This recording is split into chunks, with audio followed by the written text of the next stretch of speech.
Ayatollah খমিনীর একটি কথা আমার মনে পড়ে, কি সাহস তার!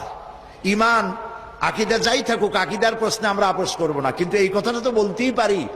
যখন আমেরিকা তাকে বলেছিল যে আমার দূতাবাস থেকে যে 56 জনকে গ্রেফতার করা হয়েছে আমেরিকান, এদেরকে ছেড়ে দাও, তা না হলে তোমার খাদ্য রসদ আমেরিকা থেকে যত সাহায্য যায় সব বন্ধ করে দেওয়া হবে।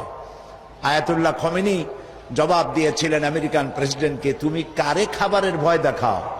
যেই জাতির বছরে 1 মাস না খাইয়া থাকা ফরজ, সেই জাতি তোমার খাবারের অপেক্ষা করবে।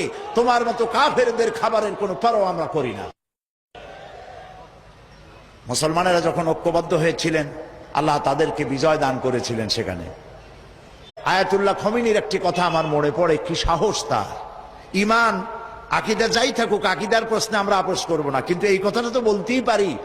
যখন আমেরিকা তাকে বলেছিল যে আমার দূতাবাস থেকে যে 56 জনকে গ্রেফতার করা হয়েছে আমেরিকান, এদেরকে ছেড়ে দাও, তা না হলে তোমার খাদ্য রসদ আমেরিকা থেকে যত সাহায্য যায় সব বন্ধ করে দেওয়া হবে।